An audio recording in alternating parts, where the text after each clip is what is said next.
ലോകത്തിലെ ഏറ്റവും ഉയരം കൂടിയ 3D പ്രിന്റഡ് ബങ്കർ നിർമ്മിച്ചിരിക്കുകയാണ് നമ്മുടെ ഇന്ത്യൻ സൈന്യം. ലഡാക്കിലെ ലേയിൽ 11,000 അടി ഉയരത്തിലാണ് ഇത് നിർമ്മിച്ചിരിക്കുന്നത്.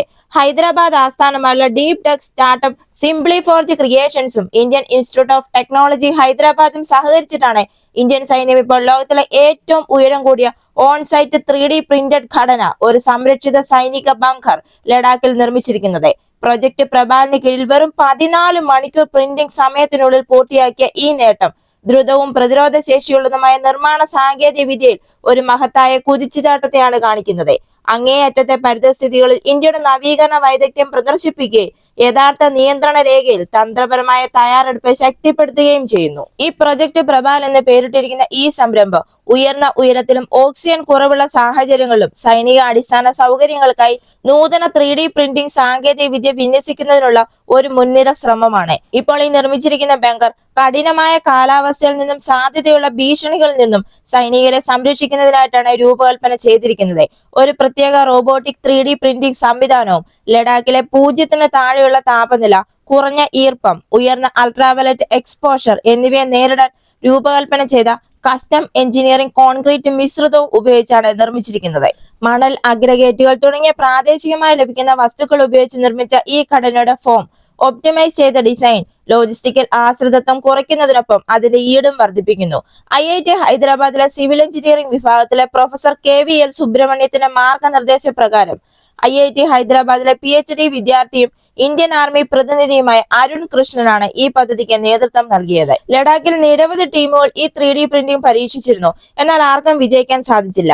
സിംപ്ലി ഫോർജ് ക്രിയേഷൻസും IIT ഹൈദരാബാദും തമ്മിലുള്ള ഒരു സമന്വയമാണ് ഇപ്പോൾ ഈ മുന്നേറ്റം സാധ്യമാക്കിയിരിക്കുന്നത്. ഇതൊരു വലിയ വെല്ലുവിളി തന്നെയായിരുന്നു. ലഡാക്കിലെ ഉയർന്ന പ്രദേശങ്ങളിലെ പരിസ്ഥിതി ഒരു വലിയ വെല്ലുവിളികളാണ് സൃഷ്ടിച്ചത്. ഇവിടുത്തെ 40 മുതൽ 50% വരെയുള്ള ഓക്സിജന്റെ അളവ്, 0 താഴെയായി താപനില, മനുഷ്യരെയും യന്ത്രങ്ങളെയും ബാധിക്കുന്ന തീവ്രമായ UV വികിരണം എന്നിവ ഇതിന് കാരണമായി. കുറഞ്ഞ ഈർപ്പം മൂലമുണ്ടായ വൈദ്യുതി ഉൽപാദനവും മെറ്റീരിയൽ സമഗ്രത പ്രശ്നങ്ങളും ഉണ്ടായിരുന്നിട്ടും ഏകദേശം 24 മണിക്കൂറിനുള്ളിൽ റോബോട്ടിക് പ്രിന്റർ ഇവിടെ സജ്ജീകരിച്ചു 5 ദിവസത്തിനുള്ളിൽ പൂർത്തിയാക്കി. 2022 സ്ഥാപിതമായ സിംപ്ലി ഫോർജ് ക്രിയേഷൻസ് അഡിറ്റീവ് നിർമ്മാണത്തിൽ ഒരു വഴിത്തിരിവാണ്. മുമ്പ് ഇന്ത്യയിലെ ആദ്യത്തെ 3D പ്രിന്റഡ് പാലം, ലോകത്തിലെ തന്നെ ആദ്യത്തെ 3D പ്രിന്റഡ് ആരാധനാലയം, ഇന്ത്യൻ സൈന്യത്തിന്റെ ആദ്യത്തെ ഇൻസൈറ്റ് 3D പ്രിന്റഡ് മെഡിക്കൽ സൗകര്യം എന്നിവ ഇവരുടെ സംഭാവനയാണ്. അതുപോലെ തന്നെ ഭൗമാന്തരീക്ഷ ആപ്ലിക്കേഷനുകളിലേക്കുള്ള യാത്രയിലെ ഒരു നാഴികക്കല്ലാണ് ഇപ്പോഴത്തെ ഇവരുടെ ഈ ബങ്കർ. കർശനമായ ഫീൽഡ് പരീക്ഷണങ്ങൾ വിജയിച്ച ഈ ബങ്കർ സംരക്ഷണ ഷെൽട്ടറുകൾ മുതൽ കമാൻഡ് പോസ്റ്റുകൾ വരെ വിവിധ കോൺഫിഗറേഷനുകളിൽ വിന്യസിക്കാൻ കഴിയും. ഏറ്റവും ദുർഘടമായ ഭൂപ്രദേശങ്ങളിൽ പോലും ഈട് നിൽക്കുന്ന അടിസ്ഥാന സൗകര്യങ്ങൾ വേഗത്തിൽ നിർമ്മിക്കാൻ സാധിക്കുന്നു. അടിസ്ഥാന സൗകര്യങ്ങളുടെ ആവശ്യകത അടിവരയിടുന്ന അതിർത്തി പ്രദേശങ്ങളിൽ, അതായത് ഇപ്പോൾ ചൈനയുമായി ഒരു സംഘർഷം നടക്കുകയാണെങ്കിൽ ശക്തമായതും വേഗത്തിൽ വിന്യസിക്കാവുന്നതുമായ അടിസ്ഥാന സൗകര്യങ്ങളാണ് LACയിൽ വേണ്ടത്. ഇങ്ങനെയുള്ള സ്ഥലങ്ങളിൽ ഇന്ത്യയുടെ ഈ പ്രതിരോധ തയ്യാറെടുപ്പിനെ 3D പ്രിന്റഡ് ബങ്കർ ശക്തിപ്പെടുത്തും. 2020 ഗാൽവാൻ വാലി ഏറ്റുമുട്ടലിന് ശേഷം ലഡാക്കിലെ 22,000 സൈനികർക്കും 450 ടാങ്കുകൾക്കുമായി ഇന്ത്യൻ സൈന്യം ആവാസ വ്യവസ്ഥയും സമ്പന്ന സൗകര്യങ്ങളും വർദ്ധിപ്പിച്ചു. ഇപ്പോൾ ഇതിന് സമീപമായി എത്തിയിരിക്കുന്ന ഈ പ്രബൽ ബങ്കർ ചെലവ് കുറഞ്ഞതും സുസ്ഥിരവുമായ ഒരു പരിഹാരം നൽകിക്കൊണ്ട് ഈ ശ്രമങ്ങളെ പൂർത്തീകരിച്ചിരിക്കുകയാണ്. ഇത് നിർമ്മാണ സമയം ആഴ്ചകളിൽ നിന്ന് ദിവസങ്ങളായി കുറച്ചിരിക്കുകയാണ്.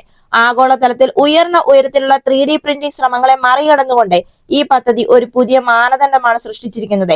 ഇതിന്റെ വിജയം വിദൂര സിവിലിയൻ അടിസ്ഥാന സൗകര്യങ്ങൾ, ദുരന്ത നിവാരണ പ്രവർത്തനങ്ങൾ, അതിർത്തി സുരക്ഷ എന്നിവയിൽ വാണിജ്യ ആപ്ലിക്കേഷനുകൾക്ക് വഴിയൊരുക്കും. ലഡാക്ക്, സിക്കിം, അരുണാചൽ പ്രദേശ് എന്നിവിടങ്ങളിൽ അധിക ബങ്കറുകൾ, ബാരക്കുകൾ, മെഡിക്കൽ സൗകര്യങ്ങൾ എന്നിവയ്ക്കായി സാങ്കേതിക വിദ്യയുടെ ഉപയോഗം വിപുലീകരിക്കാൻ സൈന്യം പദ്ധതിയിടുന്നുണ്ട്. എന്തായാലും ഇപ്പോൾ ലഡാക്കിൽ 11,000 അടി ഉയരത്തിൽ ലോകത്തിലെ ഏറ്റവും ഉയരം കൂടിയ 3D പ്രിന്റഡ് ബങ്കർ നിർമ്മിച്ച് ഇന്ത്യൻ സൈന്യം ആഗോള റെക്കോർഡ് സ്ഥാപിച്ചിരിക്കുകയാണ്.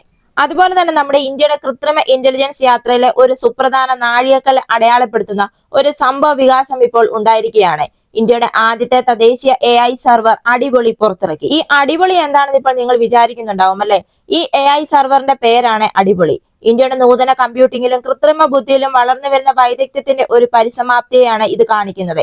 8 ഗ്രാഫിക്സ് പ്രോസസിംഗ് യൂണിറ്റുകൾ കൊണ്ട് പൂർണ്ണമായും സജ്ജീകരിച്ചിരിക്കുന്ന ഈ സർവർ സങ്കീർണമായ കമ്പ്യൂട്ടിംഗ് അടിസ്ഥാന സൗകര്യങ്ങൾ ആഭ്യന്തരമായി രൂപകൽപ്പന ചെയ്യുന്നതിനും വികസിപ്പിക്കുന്നതിനുമുള്ള ഇന്ത്യയുടെ കഴിവാണ് കാണിക്കുന്നത്.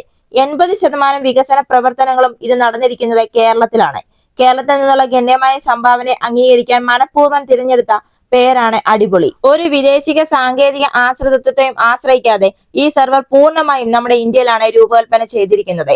സങ്കീർണമായ AI ആപ്ലിക്കേഷനുകളെയും ജോലിഭാരങ്ങളെയും പിന്തുണയ്ക്കാൻ കഴിയുന്ന നൂതന കമ്പ്യൂട്ടിംഗ് സംവിധാനങ്ങൾ വികസിപ്പിക്കുന്നതിൽ രാജ്യത്തിന്റെ വളരുന്ന കഴിവുകളുടെ ഒരു തെളിവായിട്ടാണ് ഈ തദ്ദേശീയ വികസനം നിലകൊള്ളുന്നത്.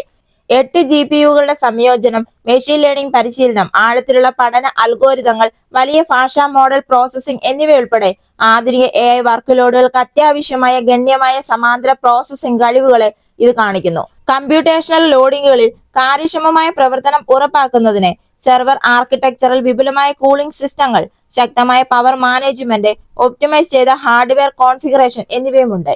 VVDN ടെക്നോളജീസ് ആണ് ഇതിന് പിറകിൽ. എഡ്ജ് AI ഉപകരണങ്ങളിലും വീഡിയോ അനലിറ്റിക്സ് സൊല്യൂഷനുകളിലും VVDN ടെക്നോളജീസിന്റെ മുൻകാല പരിചയം ഈ കൂടുതൽ സമഗ്രമായ AI സെർവർ പരിഹാരം വികസിപ്പിക്കുന്നതിന് ഒരു അടിത്തറ നൽകിയിരിക്കാം. ഇപ്പോൾ ഈ അടിപൊളിയുടെ വികസനം ഇന്ത്യയിൽ വിശാലമായ ഒരു AI ഹാർഡ്വെയർ ആവാസ വ്യവസ്ഥയ്ക്കാണ് അടിത്തറയിട്ടിരിക്കുന്നത്. ഈ VVDN ടെക്നോളജീസിന്റെ ഗണ്യമായ ഡിസൈൻ, എഞ്ചിനീയറിംഗ് തൊഴിലാളികളുടെ ശേഖരം എന്നിവയെപ്പറ്റി മന്ത്രി വൈഷ്ണവ് എടുത്തു പറഞ്ഞിരുന്നു. അദ്ദേഹത്തിന്റെ സന്ദർശന വേളയിലാണ് അദ്ദേഹം ഇക്കാര്യം സൂചിപ്പിച്ചത്. ആർട്ടിഫിഷ്യൽ ഇന്റലിജൻസ് കഴിവുകൾ ഉൾപ്പെടെയുള്ള നൂതന സവിശേഷതകളുള്ള സങ്കീർണമായ ഉൽപ്പന്നങ്ങൾ രൂപകൽപ്പന ചെയ്യുന്നതിനായി സമർപ്പിതരായ ഏകദേശം 5000 എഞ്ചിനീയർമാരാണ് കമ്പനി നിയമിച്ചിരിക്കുന്നത്. എഞ്ചിനീയറിംഗ് കഴിവുകളുടെ ഈ വലിയ കൂട്ടം നിർണായക മത്സര നേട്ടത്തെ പ്രതിനിധീകരിക്കുന്നു എന്നാണ് അദ്ദേഹം പറഞ്ഞത്. ഇത് തദ്ദേശീയ AI സെർവർ പോലുള്ള അഭിലാഷകരമായ പദ്ധതികൾ ഏറ്റെടുക്കാൻ ഈ കമ്പനിയെ പ്രാപ്തമാക്കുന്നു. ഡിസൈൻ കഴിവുകളുടെ ഈ കേന്ദ്രീകരണം മറ്റു പല രാജ്യങ്ങളെ അപേക്ഷിച്ച് ഇന്ത്യക്ക് ഒരു പ്രധാന നേട്ടം നൽകുന്നു എന്നും അദ്ദേഹം കൂട്ടിച്ചേർത്തു. അതുപോലെ തന്നെ മറ്റൊരു വാർത്തയാണ്, ചൈന ഹൈഡ്രജൻ ബോംബ് പരീക്ഷിച്ചു. ആണവായുധങ്ങളല്ലാത്തതും എന്നാൽ വിനാശകരമായ താപ ആക്രമണങ്ങൾ നടത്താൻ കഴിവുള്ളതുമായ നൂതന ഹൈഡ്രജൻ ബോംബ് സാങ്കേതിക വിദ്യ കൈവശമുള്ള ഒരു എലൈറ്റ് രാജ്യങ്ങളുടെ കൂട്ടത്തിലേക്ക് ഇപ്പോൾ ചൈനയും പ്രവേശിച്ചിരിക്കുകയാണ്. കൃത്യമായ താപ ആക്രമണങ്ങൾക്ക് ഗണ്യമായ സൈനിക ശേഷിയുള്ള ശക്തമായ ഒരു ആണവ ഇതര ഹൈഡ്രജൻ സ്ഫോടക വസ്തുവാണ് ചൈന ഇപ്പോൾ വിജയകരമായി വികസിപ്പിക്കുകയും പരീക്ഷിക്കുകയും ചെയ്തിരിക്കുന്നത്.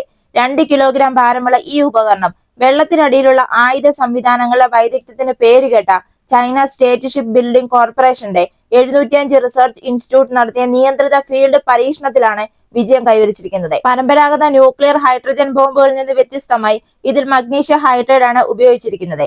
പരമ്പരാഗത സ്ഫോട വസ്തുക്കൾ ഉപയോഗിച്ച് സജീവമാക്കുമ്പോൾ മഗ്നീഷ്യം ഹൈഡ്രൈഡ് ദ്രുതഗതിയിലുള്ള താപ വിഘടനത്തിന് വിധേയമാവുകയും ഹൈഡ്രജൻ വാതകം പുറത്തുവിടുകയും ചെയ്യുന്നു.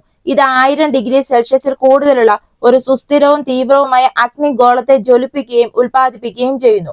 ഈ അഗ്നിഗോളം 2 സെക്കൻഡിൽ കൂടുതൽ നീണ്ടു നിൽക്കും. ഈ സ്ഫോടന തീവ്രതയേക്കാൾ കൃത്യമായ നിയന്ത്രണമാണ് ഈ ഹൈഡ്രജൻ ബോംബിന്റെ ഒരു പ്രധാന നേട്ടം.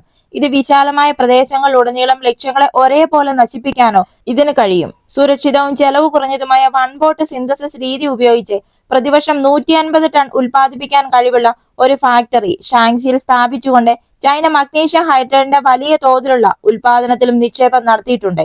ഈ വ്യാവസായിക ശേഷി സൈനിക ആപ്ലിക്കേഷനുകളെയും അന്തർവാഹിനികൾ, ഇന്ധന സെല്ലുകൾ, ദീർഘദൂരം നീണ്ടു നിൽക്കുന്ന ഡ്രോണുകൾ എന്നിവയ്ക്ക് പവർ നൽകുന്നത് പോലുള്ള സിവിലിയൻ ആവശ്യങ്ങൾക്ക് വേണ്ടിയിട്ടാണ് ചൈന ലക്ഷ്യം വെച്ചിരിക്കുന്നത്. ആണവായുധങ്ങളല്ലാത്തതും എന്നാൽ വിനാശകരമായ താപ ആക്രമണങ്ങൾ നടത്താൻ കഴിവുള്ളതുമായ നൂതന ഹൈഡ്രജൻ ബോംബ് സാങ്കേതിക വിദ്യ കൈവശമുള്ള ഒരു എലൈറ്റ് രാജ്യങ്ങളുടെ കൂട്ടത്തിലേക്ക് ചൈനയും ഇപ്പോൾ പ്രവേശിച്ചിരിക്കുകയാണ്. ഇതുപോലുള്ള പ്രതിരോധ വാർത്തകൾക്ക് വേണ്ടി മറക്കാതെ തന്നെ ഈ ചാനൽ ഒന്ന് സബ്സ്ക്രൈബ് ചെയ്യുക.